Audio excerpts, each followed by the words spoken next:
Hey, it's Chris. Crowdfunding Roundup. Let's go. Quick side tangent. Things just get taken way too seriously, right? On this side of things, on that side of things, just way too serious about stuff. I think a lot of people just lose the sense that you're supposed to be having fun, right? Are you having fun playing these games? Are you having fun owning all of these games? Are you having fun talking about them in the first place? Or is it a business? Your hobby has become, well, not necessarily a fun hobby anymore. Food for thought. Let's go.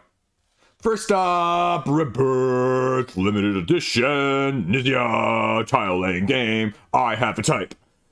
Right? So Mighty Boards is bringing us the latest in the Knizia tile layers, right? I pretty much own them all. Not kidding about that type thing. But where I'm going with this is I think this looks really intriguing.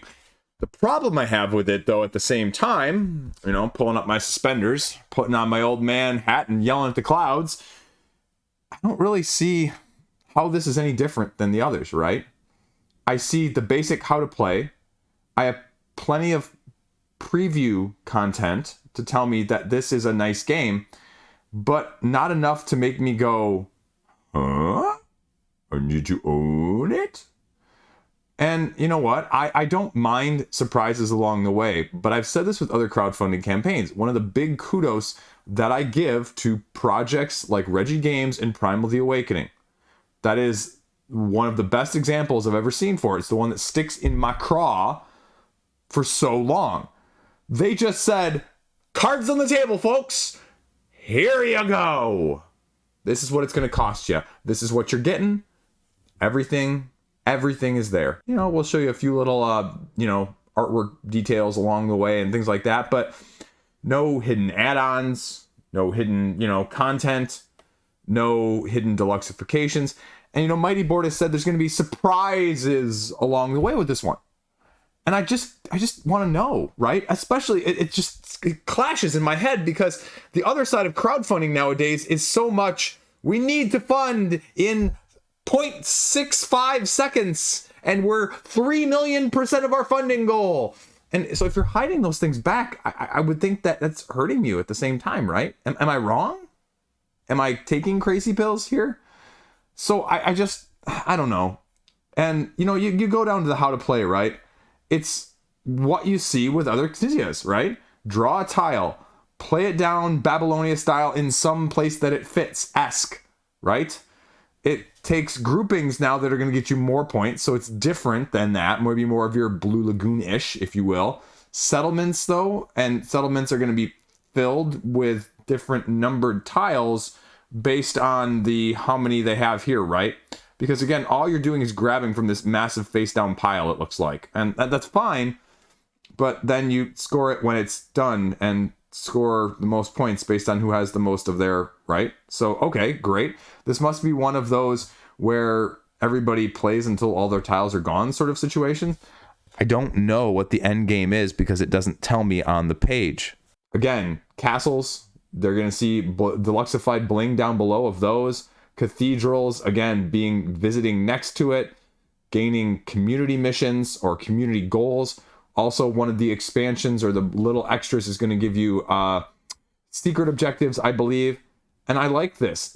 Probably the best thing on here, I'd say, is that you're giving me several different maps. Not this round tower thing, and not the public mission cards extras that I said there. The unique features of these maps that are different. Ireland makes it advanced, competitive, varied, open-ended, interactive. How many of those terms are actually synonymous with each other? Anyway, just throwing that out there, food for thought. And again, all the positive quotes that go along with this. You have maps here, right? Scotland, Ireland. I wouldn't mind seeing one more. But it reminds me a little bit of Cascadero in that sense. Here's the deluxeified bling. And it's going to be cool. It's going to be a cool table presence. I could care less about bags. Cards that go along with it, the towers. They're doing it with reused wood, recycled wood, preview content like I mentioned. But that's it. So I don't think it's a bad price whatsoever, actually. But I also go, again, in my head, right? Like, where am I going to spend my money for deluxeifications always? $50 plus shipping. And retail is going to be maybe 40, 35, 30? Because the double-sided board, the gameplay content is all going to be the same. So does the bling make you ring? I know, like put a ring on it like that. You like what I did there? Anyway, that's what I question at this point more than anything else, is that what are you doing otherwise with it? And again, surprises, right? No stretch goals, limited edition collectible, and that's fine. I have lots of limited edition collectibles on my shelves that don't get played. But this is one of my favorite types of game, period. My brain works really well with this type of game. You've heard me say many a time that my brain doesn't work well or isn't, that good at that thing, right? I'm running out of words right now at the beginning of the video. This is awesome. This is gonna be an awesome video. So I guess, click remind me more than anything else at this point. It's got 80 grand, so it's doing awesome for a tile laying game on crowdfunding, but we'll see where it goes before the end. Because, let's be clear. There's a few things that will bling things out, and there's a few things that we'll see price-wise in projects like this and How to Save a World, where Burnt Island Games, in combination with Kids Table Board Games, they put out a very similar product, very similar aesthetic, and a very similar bundling of what their games offer. So the value on this side of things already, you can kind of start to see. Now, this one has a little bit less, and I'm wondering if we'll see a little bit more as things go along, but I don't see, again, on this left side here, any stretch goals like they do with Kids Table Board Games. And that'd be my main concern, is because most of the reasons for backing on this one as well are deluxeifications, like a receded double layer player board, right? So your cubes aren't going to be tossing all over the place, which, frankly speaking, I hate not having that at retail. That's kind of a turnoff. Like, that should be standard, I feel like, not necessarily an add-on. But anyway, How to Save a World, though. Basically what you're doing is you're doing a pseudo worker placement, turn by turn, round by round, variable game length situation with a little bit of bag drawing to go along with your resource management, income management as a group, as a whole, as a card-driven dynamic gameplay. And you have 3 actions on your turn-by-turn basis before the bad guy turn, we'll call it. And what you're doing then essentially is one of those 3 actions of moving your little workers around via the use of your landers, or playing an action card, which you're going to be acquiring from a market, which is going to give you additional ways of getting more actions on the board in the first place, or express shuttling. You have these ready zones where your landers are located, and you have the moon and the earth, and you can use a whole turn to move one from the other to the other, because there are sites specific at the earth as well as the moon, as you can see on this board, that are going to be where you're placing these landers in order to get the actions that accompany them. And there's going to be more essentially as you go along, because on each round, at the end of them or the beginning of them, whatever it may be, you flip some up, and it's going to offer you more space, more stuff. And you have these 3 action tracks that you're going to be utilizing your individual markers on to try and get that project, if you are the most contributor to that project, highest up on it, if you will, for that project, if it wins, well, then you win. Because you got a laser, you got a shield, and you got an evac, as they call it. Evac. So essentially what's going on, though, is you're going to be filling up those tracks, and then at the end of the round, or the end of the game, actually, you pull cubes from a bag that have to match either the type of the track that you're on or the asteroid, and if it sums up total to fill it, well, that project is the one that stops the asteroid, or is the savior project.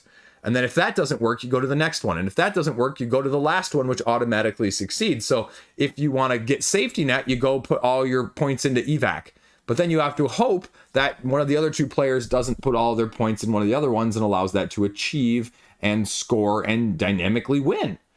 And therein lies the dilemma of, it's kind of cooperative, it's also kind of competitive. And I was really worried about that when I was looking at this first, of going, how do you manage that? Because, semi-cooperative games do not work well in general. And I'd say it's competitive with a shared board rather than semi-co-op, if that makes sense. The other aspect that's going to be hit or miss, depending on hit or miss, the comments. Anyway, so the asteroid, let's be clear, Armageddon here style. So it's Armageddon, the board game, folks. Except there wasn't a cool shield in Armageddon, and we didn't really try and evacuate. We just said, oh no! Anyway, the issue is that at the end of the round, the asteroid is essentially going to be moving variably along the track until it hits. and you don't know, because it's, I think, based off of a pull of how many you pull out on a turn by turn, or I guess I should say round by round basis. So you're not going to have a predictable number of rounds, so you won't know when the game is exactly going to end, which I think a game like this really is going to benefit from. So that'd be my thoughts on it right now. Add-ons, here you go, right? You want to get premium racks that'll be magnetized in there, pay 20 extra bucks. Like I said, here's the upgrades, here's the bling, discs, glows, cubes, inserts. This is the mini expansion. That's the gameplay content. All this other stuff is non-gameplay content. That's what you have to ask yourself right now. Is this worth it from that aspect? And I don't know. I don't know. 52 bucks for the base game and 73. Deluxify, Deluxify, Deluxify. They run you through all the stuff here that I just said. How to take your turn, using your action card, using your lander, moving your thing around. These are all the things you're going to be gathering, your resources, your income, your tech upgrades, your tags, and cards that you can utilize. So rinse and repeat. Again, there you go. Asteroid Rose Closer. I talked to you all about that stuff. Talked to you all about through the endgame scoring here. The rulebook's on there. Solo as well. And then all the preview content that you can gorge on. Because that's all we're getting this week, folks, is preview content. Although, maybe, you know what? Maybe there is some over on Board Game Geek. Go check that out if you're interested. However, I literally just got my copy today. So, I will hopefully have a video out in less than 3 weeks. Okay, it'll probably be less than 3 weeks, but it'll be sometime before the end of the campaign to let you know my thoughts on it as a whole. So if you're interested, stay tuned. Or somehow you made it this far into this video and you're not subscribed, you're crazy. I love you, and you know, you should tune in for more of this craziness. Well, Thunderstone quest number 17.5. No, just kidding. It's the 7th project for Thunderstone quest. Projects or expansion contents or small boxes number 16 and 17. Quests, we'll just call them, you know, Thunderstone quest. Idiot. I told you it was going to be a long video. $87,000 though. This, you know, looking at this page, it just reminds me of the fact that I want to love this game more than I do. Because it's just an impossibly large task sometimes to get played. The setup and teardown is along the lines for me personally of like a Millennium Blades. And so I have it. I haven't even tried to get rid of it. I have probably maybe half the quests. But also the last 3 or 4 campaigns, I haven't even been interested in. And I love this, you know, mechanic here, the Soul Light token, static captive cards that you're going to be escorting out of the dungeon. They've got a little extra down here. And this $50 for this is, you know, really pretty good, including Quest 1. So barricade mode to offer you a solo cooperative. And this is slightly cheaper in price. A la mode individual quests in the past are 40 bucks, even from their catalog right now in the crowdfunding. But interestingly enough, in the week prior to them launching this, they actually had a couple of the mid-range ones, like, I don't know, like high single digits, low teens, that were like $5 or something on their website for discount. So if you can wait, you'll get it cheaper. If you can't wait, well, you bling out on it here and you go. So 300 cards is a lot for 30 bucks. I mean, it is. But is it all going to be useful stuff? Is it all going to be great stuff? Again, different cards for different modes, so you may not even use them all. So that's a little bit And you get this little side micro expansion for free. I mean, I'd be lying to you guys if I told you I wasn't interested in this. But I can't tell you the last time I played this game. Literally not in the last 2 years. I love the idea of this neoprene playmat because I hate those overly massively sized boards that fold up into 16 pieces. But again, I just can't justify it at this point. I just don't know how much I love it. And I think the new box art actually on this one, in the email they sent, it's a bigger picture. I think it actually looks fantastic, surprisingly. So all the reviews from all the smartest people on the internet. And again, there's tons of content over on Board Game Geek, so check it out. But again, the question is, well, maybe slightly better price, maybe not. How much content have you played of this, like Millennium Blades? So there you go. GameFound, show me what you got. Degenesis Clan Wars. This is a 50 page rulebook here. 500 backers. Again, I said on the video last week of the upcoming what to expect, what to know. I have no freaking clue with this one. And I don't know if this is good for what they're expecting. I mean, this has the potential to be the lowest CMON campaign in a long time, but it's skirmish. It's 2 to 5 player, 1 versus all, skirmish style. Build your team, go head to head, have terrain, have line of sight, have dice rolling. Give a 3 different dice style vibe with asymmetric character traits that are going to be passive and active. as you try and eliminate the other team, with also a campaign scenario booklet with missions that unfold as you go. So do you want the one-off? Do you want the campaign? It's a little bit of everything. Huge, massive book down here if we actually go down to it, the mission booklet here, right? A lot of stuff going on here. The rule book is there as well. But again, like I said, 50 pages. And you know what? I'm going to give them some kudos and some hard time here at the same, right?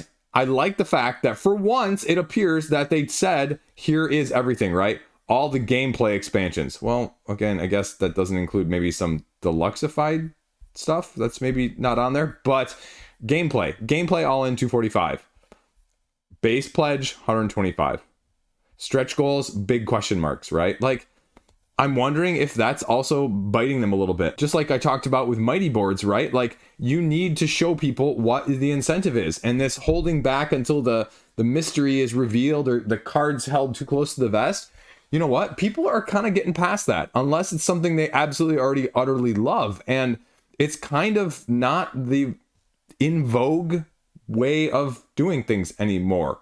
I don't think it has as much to do with this one as a whole, but I think it's just that this game is niche. I don't think a lot of people are familiar with this. Was it RPG, I think, initially? And again, it's complicated.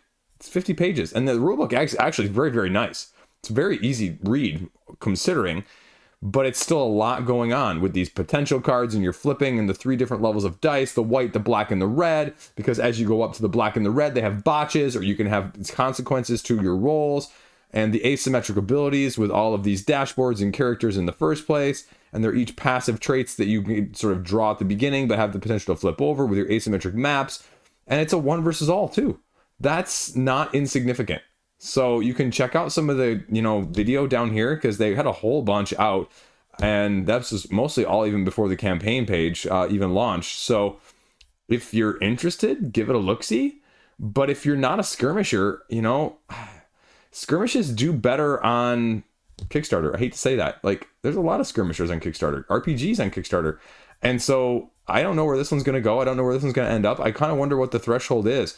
I've never seen a CMON campaign cancel and do the, relaunch thing because of the funding goal, because of the whatever, right? But 130,000 at the time of me filming this, probably be closer to 200,000 by the time you guys are watching this. But what do you think? Does this one actually intrigue you? Are you interested if you're not interested in this initially? And I think maybe that's where the disconnect is as a whole. Then let's go over here to Ironwood. Again, talk about it on the video from yesterday when I said, I want to see the numbers in the pre-order. Now, the weird thing about this is, and they actually address this in the first update. If we click down here, I won't pull it up in a second, but trust me, it says, well, we had some trouble with essentially, I'll just pull it up, screw it. And they said, here you go, on the update, right? Pre-order versus crowdfunding. We had some trouble with the issue of that, so we opted to run it utilizing the new pre-order feature. However, during the pre-launch, we discovered that it doesn't offer the visibility perks of a classic crowdfunding campaign.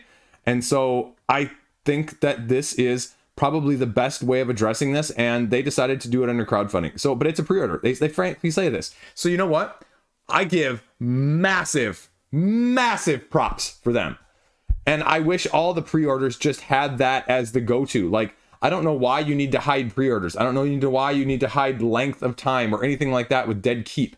I don't understand that. And that cheesed me off more than anything else with Dead Keep. So the fact that Mindclash not only did this, but also was completely freaking transparent about it, that is all I'm asking for. I don't care if the game's not for me. This is the behavior I want to see modeled elsewhere. This is the behavior where I will support you more if you do it. Period.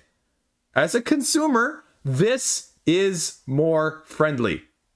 It's only got $66,000.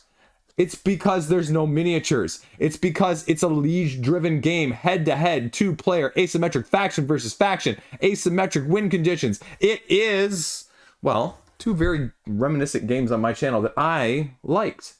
If you are not familiar with Battle for Baturnia, it has significant Battle for Baturnia vibes. Battle for Baturnia's map looks very similar to that as a MOBA style, because that's what you're doing in this game. But then it also takes a Wizards of Grimoire spin with the activations of your unique abilities, where you put tokens on them and then take them off until they expire. And the cool thing about this is both of these factions, 3 base cards that don't ever get used up, but then you have 35 almost all completely unique cards. That's freaking cool, right? Which means random, make the best out of your chicken salad, right? It's my game right there, right? That's why I love this style of things. Now, I don't see, and I'll go down here and I'll update this. I haven't looked at the very bottom of this page, asymmetric factions. Now, I'm worried because I want more asymmetric factions, right? I love the fact that Summoner Wars, 2nd edition, one of my favorite games of all time. By the way, Plaid Hat, I owe you a video. They sent me the app, so I need to talk about the app in a very near video future feature. But that was almost a tongue twister. I mean, you're getting premium metal and wooden components. So that's really what you have to ask yourself is, do I want to pay for this premium? Do I want to pay for it? Screen printed, silk printed meeples, whatever they said, silk printed wooden components. And that'd be my other question is, you know, like with Summoner Wars, right? I got, 4, 5 factions in the base game for very, very, very similar, slightly less price. And so that'd be my future concerns with this as a whole is, are you going to really support this? They're saying this is a pre-order. You're saying you're going to get it in, well, what's now? May, month 5 of the year. September is what? Month 8. So 3 months turnaround. That's pretty good, folks. They're hitting the print button and it's coming to you. And I'm really excited to see what this one's going to offer. I like the aesthetic. I love both of those other 2 games. And if you're giving me a very close simile of both of those, right? Go check out all this stuff and you can see if it's right for you. I mean, essentially you've got like your forest folks versus your iron folks. And one's trying to dominate by building forges. The other is trying to discover totems. And whoever gets their 3 first wins, essentially. So you have asymmetric win conditions. You're going to be taking 3 actions on a turn-by-turn basis, I believe, going back and forth, asymmetrically alternating to see who can do whatever they need to do. And it's just going to be back and forth until somebody wins. And it looks like there's a lot going on, but I think it's a lot tactical that is up my ilk. So check out the rulebook. It's a good rulebook on here. It's not as long as I was fearing. It's 19 pages. So any of you Mineclass junkies are going to go, that's too short for me, Chris. And, a promo pack very similar, like Lord of the Rings, the card game, where you're getting a little bit of extra. I'm not a huge fan of alternate art. Holofoils don't do anything for me as a whole, but I want to see what else they can do with this. They talk about the 2 different factions here, the drill, where you're getting crystals, because, the wooden land player, I forget whatever the faction name is, the woodwalkers, they always go first. So they get 1 crystal at the beginning of their turn on their upkeep phase. And then the ironborn up here, they get ironclad. See, I'm doing great this video. The ironclad get 2 crystals and they have the drill, but the drill can't be affected by battle damage. But if it's left over in a battle where you lose, then it can get destroyed. It's that side of things. Your cards are your resources, right? Making them stronger or more interesting, depending on how you want to do it, and the dynamics as a whole. So again, like the only thing I would say, similar to with a little bit of the situation of 20 Strong, right? Like they were pretty out the gun, eager with Chip Theory saying, okay, we're going to support 20 Strong, right? It's not just these 3. And so that would be what I'd want to see here is just a little bit of wink, wink, nudge, nudge. Don't worry, we're going to have more up this ilk, right? So otherwise, I mean, this is my type of thing. Now, whether or not you're going to pre-order it because you don't want the holofoils and the upgraded components and you want to get it for $35 or $40 later, you know what? Do you? That's awesome. But I mean, pick of the week. Anyway, so even though I'm not a huge fan of pre-orders, as you know. Next up, Bluebeard Entertainment gives us the latest in Village Pillage with a big box and a new expansion. Now, I was familiar with this game, but I never really gave it a look-see. And so this time around, we're talking about a little greater depth, because what you're doing is essentially just playing a card to each side of your opponent and having it go off and see what happens. But again, this page, actually, I really like this page. This page is set up well. What does this expansion add? You're getting pumpkins, you're getting a new starting hand, and you're getting a second vegetable, whatever the heck that means, right? But a big bad hat is a tiebreaker for all circumstances, but you can steal it from other people. 3 expansions here coming in the big box. Festivals where you can hop around and get powered up. Cultists with more strange powers and more powerful they grow. And then the feelings, as well, feelings are feelings. But If you're new, again, you know what? Side tangent here. Mensa Select. If you're not familiar with Mensa Select, it sounds really good on the surface, but like you have to actually pay to even submit your game. And guess what? Not a ton of people always do that. So it's kind of one of those awards that's, you know, it's good because you're beating other people, I guess, but it's just kind of a weird selection process from when I've looked at it in the past. Anyway, though, nothing on Village Pillage either way. It's cutthroat, it's head-to-head, it's dynamic, it's take that. Choose 2 cards, like I said, play one against your neighbor, simultaneous reveal, different paper, scissors, rock style effects depending on what you play, rinse and repeat. You're getting spells with a new expansion here. They're just going to be craziness that you can steal things, switch things, and turn into turnips, I guess. This is a card game where I guess I'd be looking at it as a great kids filler game for me as my kids are getting older, because I am looking for that style of things right now, and that's what this reminds me of. So, you know what? I might try and trade for something like this after this campaign, or even after this video films, because I'd be interested. Now, I'd make the argument here that, I mean, with this many expansions, I think you're inevitably going to have about half of them that aren't going to suit your needs whatsoever. So that'd be my only concern. But card-driven, I mean, vegetables, I don't know what the deal is with that, but apparently it's their thing, and it looks nice. So extras, and, you know, we're funded. So you get little tokens, and you get more festival cards to go along with it. And if you missed any of the previous stuff here, Surf and Turf, Robin Hood, and the other add-ons, you can get them all as well. So I'm probably going to trade for it, or look into getting a copy. And if you doubt it, well, it's got Peter C. Hayward behind it, right? You know him. Village Pillage, That Time You Killed Me, things like that. So better than I was expecting. 24 grand though. There you go. Then we're talking about You Know It, and it's got 20 grand from a game you've never heard of because it's from one of the people from No Rules Barred. And it's kind of weird. It says, you know, if you don't like trivia, this is a game for you. If you do like trivia, this is a game for you, because essentially what you're doing is there's going to be questions related to pop culture, and you bet on, while trying to answer simultaneously, who you think is going to know it and who you think is not going to know it. But if you get it wrong of, you know, that betting, well, they potentially get your point. So you're going to be trying to bluff, you're going to be trying to guess, and you're going to be trying to fool the opponents as you're also getting stuff around the table right in the first place. So that's kind of it. They say there's 1,000 questions, and you just, you know, go and play 25 minutes per game-ish. I don't know who's on No Rules Barred, but I think most of these people are affiliated, so they like it. And there you go.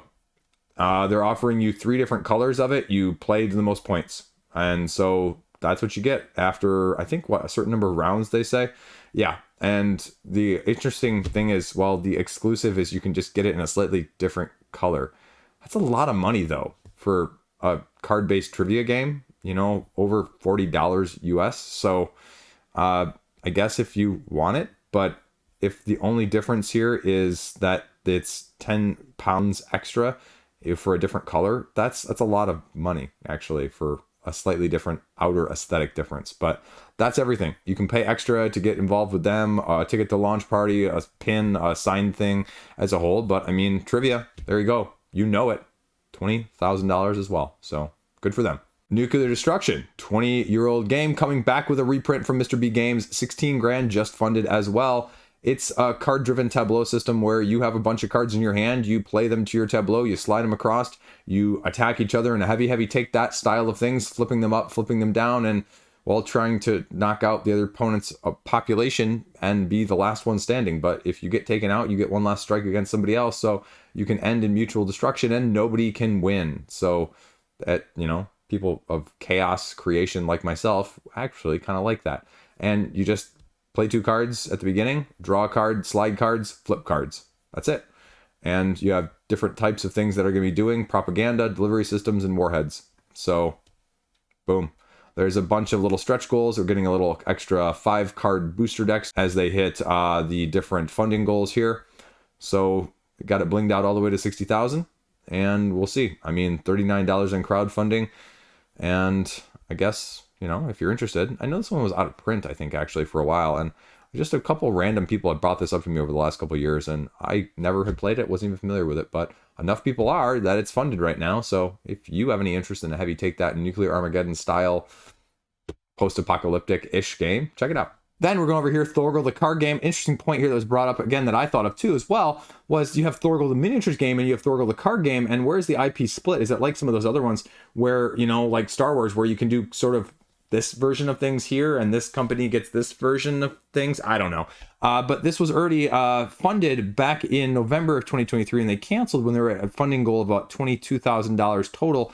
Not funding goal, but $22,000 total over an $18,000 funding goal. And now they have a less funding goal and slightly higher amount at the time of me filming this. And it's a card driven, really sort of looks like a 2-player game. They market it as a 2 to 4-player game, but it's really team based, because what you're kind of doing at the 2-player level is that you have one player as the Destiny player, one player as the Bane player. And you're going to have 2 decks, a Destiny deck and a Bane deck. And you're going to go back and forth trying to either complete your journeys, complete your quests, complete your actions, or either be the Bane player and oppose them and try and stop them. And if you can do that well successfully 3 times, then you win. Or if you take damage and you cannot take any more damage, you have no cards left to destroy, then you also will lose. Asymmetric factions and decks that are going to be utilized from both the Bane as well as the, I'm looking at a cat all of a sudden behind the door, Bane decks, asymmetric, as well as the Destiny decks, and you're going to be juggling them back and forth as you try and outplay your opponent head to head. This is going to be a phased system with the actions that you're taking, including your journey, which is going to be a little bit of symbology-based system of playing these cards alongside each other to go head to head. You're also going to have land cards that are going to have abilities that you can activate in addition. A little bit of a catch-up mechanic, though, as they say, going along, because, you know, if you lose, if you're the Bane player and you don't successfully stop them, then you're going to access to more land to be able to potentially stop them later, as sort of a catch-up balancing mechanic in that way. Don't see, and maybe we'll see further down on the page here, as they say, again, how you're playing, the preview videos, the how to plays.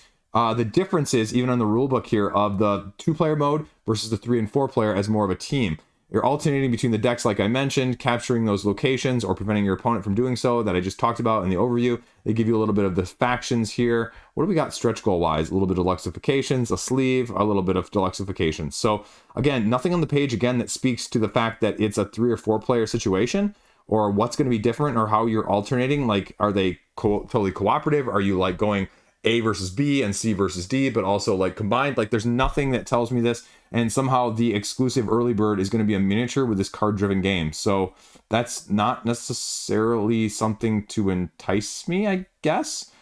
But again, like I said, right, I'm not making this up, 2 to 4 players. So I'd like to see some more of that. I'd like to see it somewhere in the rule book here, which is, you know, relatively succinct and does a really good job of giving you a good sense of things. But, you know, you have to look at this and go, okay, $43 with a miniature and some slight upgrades from an aesthetic side of things. Is that worth it for me on crowdfunding right now? And I guess the other question I have at the time of me filming this, and, you know, maybe it's going to be significantly higher by the time you guys are watching this video. So what is then the true situation with this? If you're canceling at 22 and you're at 24, but now you make your original funding goal of 18 and 22 wasn't enough, now is 24 going to be enough? Because you lowered the actual 10 grand to 10 grand here. So that doesn't make me feel any better about this being successful at this point. It just tells me that you're trying to get a little bit more of that success in X whatevers that I mentioned and joked about earlier. So what is your actual true funding goal here? Is it 50 grand? Is it 30 grand? Is it something in between? Well, we'll see, but that's Thorgal, the card game.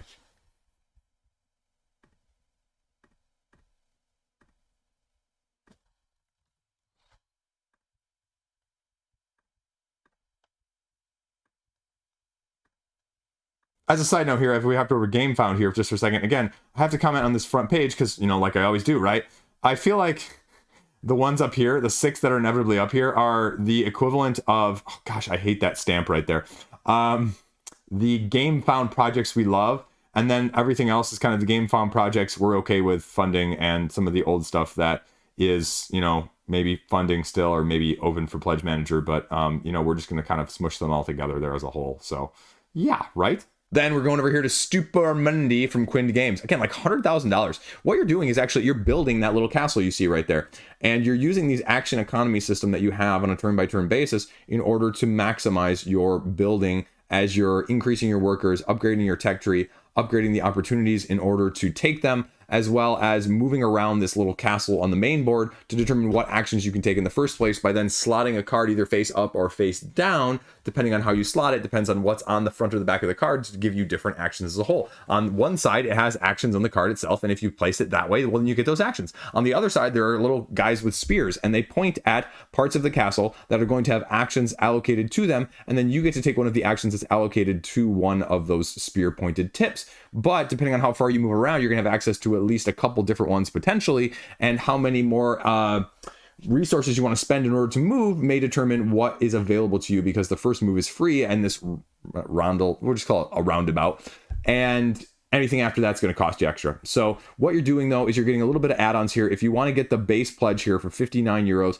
it's going to get you 2 of the little expansions, Postpone Crusade and Imperial Projects. It comes with this thing, as you can see there. And then you're going to pay extra money here, extra 10 euros for the stretch goals and the PVC pieces.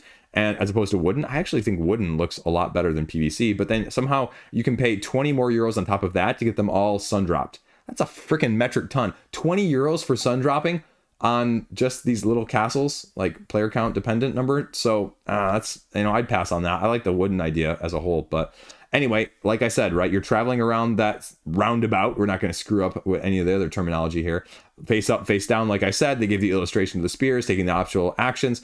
And these are their actual actions of the 5 that are available to you in that sense. Getting your specialists to unlock upgrades as a whole, trading, building parts of your structure in the first place, summoning allies, but also purchasing the action cards here. And the purchasing the action cards is actually the unique aspect of things as a whole, is because when you purchase it, it's activated immediately, which is kind of cool. It's not one of those games where you buy it and goes in your discard pile and maybe you'll get it like 4 turns later, right?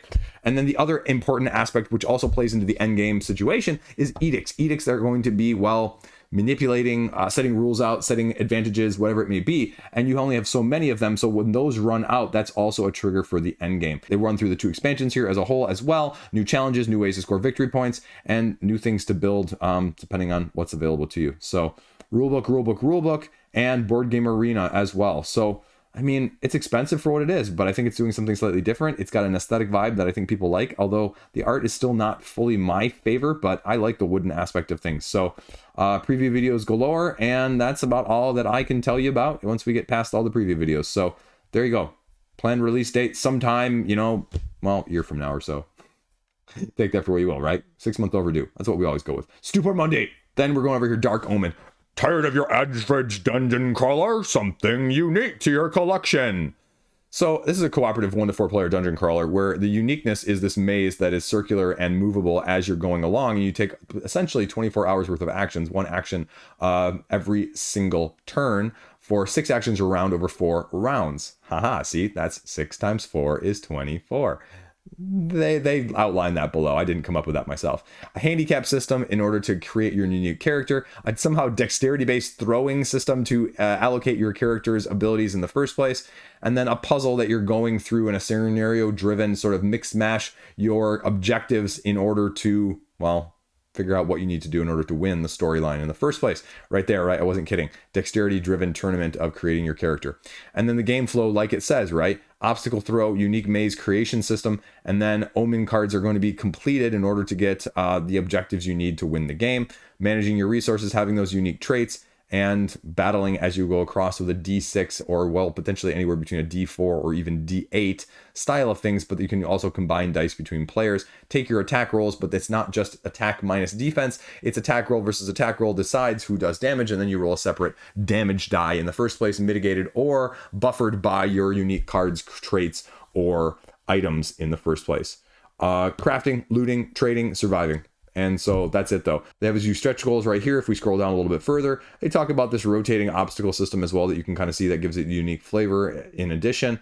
And then when we get down here, you can see just a bunch of preview videos. So you take that for what you will, but that's what it's going to be. And you can kind of give it a look-see. I mean, it's doing actually really well, but it's also expensive, right? It's an all-in for $200 at this point.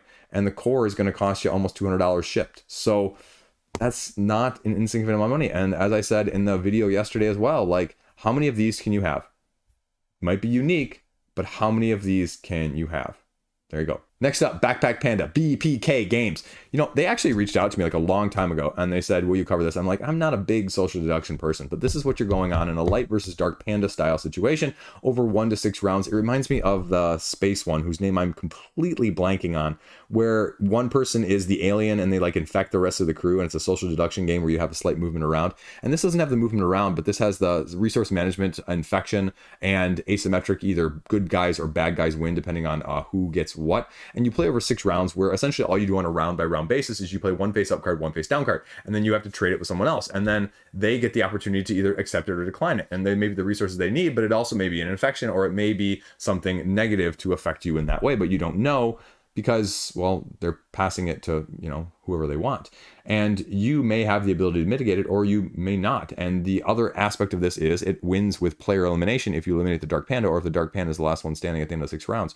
But there is elimination via, if you have 5 of one resource of a same type, then you can start killing people after round 4. Effect cards, attack cards, advantage cards, they're going to be utilized. And what the heck happened there? I don't know. We're going to leave it up though in this video. I'm not reloading that. Backpack Panda Fantasy Campaigns is a little additional expansion, which gives you a little way of mitigating sitting up next to your deck and the draw piles, or even the board where you're putting your face up face cards down in the first place. And again, that's pretty much it. It's going to be 36 euros for the regular edition, 45 for the early bird, and 49 for the exclusive edition if you weren't early enough. A few stretch goals, new little gameplay content, and new little deluxeification, but a lot of that is really, really high funding, so we'll see if it hits. How to play, like I said, 6 rounds, game setup. There's a faction card that's going to be randomly dealt secretly to someone else. Your faction card is going to be known to you. And then you do the 2 phases, right? You draw 2 resources cards and effect cards. You take turns drawing your cards and then choosing a resource to reveal onto your player board. And then one face down in another player's player board. And that's where you have the accept or decline aspect of things. So the companion app, how to kill, like I just talked about, and then the how to win, collecting resources that your faction may need, killing the Dark Panda, or, well, Dark Panda wins. So previews again, all over the place. And you know what? Oh, gosh, I need to set up my Ko-fi. That's what I need to do. Coffee, whatever.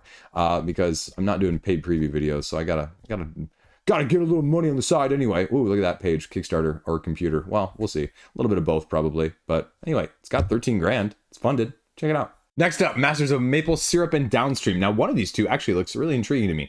But which one is it? Well, you'll find out very shortly. I don't know even why I'm alluding to that. Masters of Maple Syrup, 2 pocket-sized games, where you have 3 action cards that are going to be facing you or your opponent in a 2-player head-to-head game, and you have 3 actions you're going to be taking with these 3 cards, tilting them towards you in order to get the major action, but also giving your opponent a minor action of the same ilk, a slightly lesser version, if you will. And you're slowly going to be tabulating, you're slowly going to be populating your tableau. I combined those 2 words right there, right? And you're going to be going until somebody has the 10 cards in front of them that completes their tableau, and then scoring the points based off of what's in front of you in this action selection style game. Selecting the actions of the said tap, harvest, or develop, depending on what you have available to you. Tapping via drilling a hole and attaching a collection bucket and getting the tree in the syrup production process. Gets you a little bonus point at the end. Boiling the sap to make it into some syrup. Or developing your property in the first place, trying to make it bigger, stronger, faster, and everything else that goes along with it. Trees, utilities are both going to get you benefits that are going to help you. Some immediately, well, obviously, and then some over time. You have 10 cards, you're done. Game over, calculate scores, winner is the winner, right? Downstream, you just grab cards, color match, play them. Get bonus points based off of secret objectives, public objectives, as well as symbols on each side of the map as a whole, and it's a little bit of a set collection style in the first place. Now, the trick with this one is you can either draw the top card off of the top of the deck or the bottom card. But if you flip it over, you have to draw the bottom card because I think these are like double-sided in the first place. And then you just go until all the cards are placed on the river. And you just make it so that all of these cards, well, are adjacent. So that's it. I think it actually looks kind of cool. It's the second one, in case you were wondering. I think Downstream looks kind of fascinating as a nice 2-player light game to play with my wife on a date night, if you will. So that's it. Get the canoe, end the game, everything's played, score it up, and go. That's it. I think that looks like a nice game. I checked out the rules. If you want their other game, Reforest, here as well, you can check that out. I'm not going to touch about that one, but if you're interested, Firestarter! There you go. 2 games. I feel like I've seen this before, but it definitely wasn't from Mage Noir, which is, you know, the company that did Mage Noir. But this is The Secret of Zorro, the cooperative board game. And you know what? That's what it was. It was a dice game previously. That's why it wasn't this one. But essentially what you're doing on a turn-by-turn basis over 6 days worth of actions is you're trying to knock out the governor after knocking out all of his soldiers. But at the end of the game, if you don't knock out the governor, you lose. If you reach the 6th day and you haven't knocked out all the soldiers, well, too bad. You got to go fight the governor anyway to see if you can win. It forces you into that battle, whether or not you're ready. And what you're going to be doing on a turn-by-turn basis, you're going to have tokens that you're going to be allocating to different places on the board, a la sort of like a little bit of a worker placement style situation. But it's also going to affect the day phase where you're taking your actions, but then there's a separate night phase where you have to fight the soldiers, use your attack cards, use your damage cards in order to take them out so that they don't ambush you and you don't lose, or you don't subsequently, well, run out of time. And so that is going to be just card-based situational combat where the soldiers are going to be flipped up from a deck, and then you're going to have to do them damage based on the attack cards that you have available to you in the night phase. Rinse and repeat until you get to the end of those 6 days or you beat the governor. The expansion here, the People's Hope, you get extra skills and more dangerous events to be dealing with along the way, as well as harder foes to fight. So 33 euros there, if I was reading that correctly. 49 with the upgrade and the expansion content here. And all in if you really want some coins to go along with it with the standees. And I'm fine with standees. I don't really care about that whatsoever. That's fine. A couple preview videos here to go along with it. And then a rule book if you want. You can read through it like I did and get a better sense of the flow. A few stretch goals as well there if you will. And that's it. So double combo games. Well, there you go. Secrets of Zorro. Cooperative. It's funded. $12,000 of their $8,000 funding goal. So 150%. Check it out. Then the only person to talk to you about socks this week, this is Meeple Style Gamer Socks. If you don't know, which you don't because I don't hardly ever talk about it on the channel, I am literally wearing compression socks right now. I wear compression socks pretty much every day because I stand on my feet for the majority of the day in the first place. And I could always use, I wish they made compression socks of these, right? Like compression socks are, you know, they make some good ones, but they're expensive. And I would mind another, you know, hobby related situation. But if they just make really, really good socks, I'd be okay with that too, because these are the kind of socks that I would wear. Like if you saw me at a convention, this is the type of thing I'd be wearing. Like I'm not glasses, Devin, I see you. But I am, you know, this is me. Again, not because I just whatever, right? It's just ridiculous and I like it. And socks are comfortable and compression socks are even more comfortable. So if you want socks, Meeple Style Gamer Socks, that's all I'm going to say because they got $1,000 raising socks. So $1,000 raising socks. That's a bad dad pun just waiting right there. $1,000, $1,100 if we're being specific. I'm leaving that in there because that's what you get on this channel. But that's a lot of money for socks. There you go. Then we have Furylands, Ashes of Avalon, the board game. RPG meets crawl meets something else all together with customization up the wazoo. $13,000 to $21,000. So it's on its way. We're going to see if it goes. But you know, they talk about the customization on here. They talk about, you know, up to 4 players, forge your hero, get the quest, dangerous foes, 40 hours of content, endless replayability, endless, you know, variety, skills across, skill lines of combinations of everything across the board, and bosses and skills and upgrades and monsters and bosses galore again. So unique quest map system setup, unique playthrough each and every time. Okay. But I don't have a clue what this is actually doing, right? You're telling me it's unique. You're telling me it's all of these things, and there is nothing to show me, right? Like, it's nice to see that, but that also looks like a generic video game picture to me rather than what this does, right? So customize your character further with these things. Again, just show me a little bit more. A little bit of lore here. Okay, a little bit of character development there. Some unlockable characters as we go through this. But again, the why is not there. The what makes this unique. Like, I have tons of games with tons of content and skill trees and crawls, and why, right? $182. $182. Metal zone tokens, cloth map, and poster. So you're deluxifying it there, right? Unfortunately, there's only the videos here from Board Game Co. on the page, so you can check those out. But again, like, there's nothing on the page to make me go, oh yeah, I should really be getting this over anything else. Oh, this is the unique mechanic. Oh, this is, I mean, it basically just says, look, we're going to give you my version of a video game on the tabletop side of things. But trust me, it's really good and it's unique. I mean, I need to see more. I need to see more on the page. And the fact that they've got $13,000 with 81 people is, I mean, that's a lot of money per pledge. But I don't know how much further it's going to get unless you show more instead of tell. So we'll see. Furylands, check it out. There you go. That is the roundup this week. video tomorrow, right? The grass is always greener, folks. The grass is always greener. 2 announcements that I'm going to talk about tomorrow that have caught my eye for various reasons. And truth be told, even on my side of things, right? I talk about a lot of stuff. A lot of people send me stuff, but even on my side of things, the grass is always greener. 2 of those things I'm very interested in tomorrow, and one of them I've been very interested in, but we'll see. We'll see. It means it's coming soon. Coming soon. Grim Coven, in case you were wondering. Spoilers. Teaser there. So, that's it. Soccer tournament this weekend. Soccer tournament. 2 games on Saturday, 1 or 2 on Sunday. On the holiday weekend. I know. I'm just as irritated as you are by that, right? As if you care. There's like 5 people that watch this portion of the video anyway each week. So that's what we've got going on. And we're only bringing the kid that's playing. Yeah, they're just going to be chilling here and chilling with family here. So that's about all we got going on more than anything else. We don't have any holiday plans. Although, spoilers too.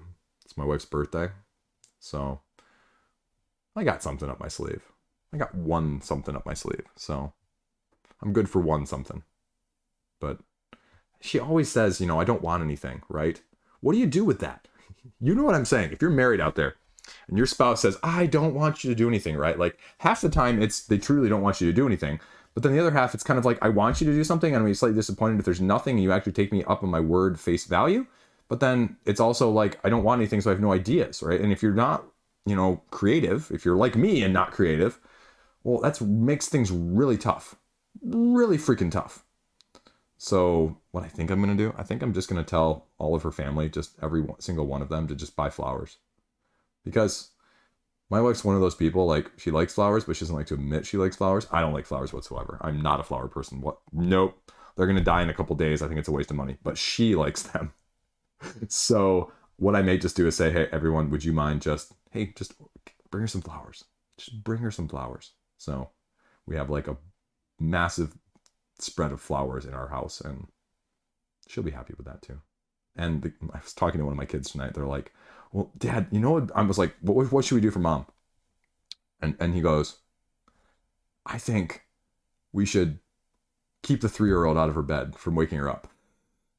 I'm like, well, and then I'm like, what else? Well, maybe she won't have to make us breakfast. I'm like, well, yeah, but then you guys would have to fend for yourself, or I'm gonna have to do it, and that's not exactly what we're going for here. I mean, thank you for trying. We'll see. We'll come up with something. But the other problem is too, like she's never out of the house when I'm in the house, right? So it makes it very difficult for me to get them to do stuff, or me to be able to do stuff, like in order to, so.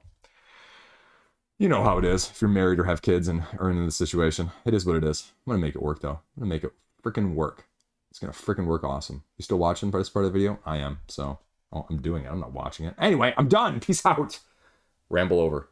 Have a great freaking day. See you around.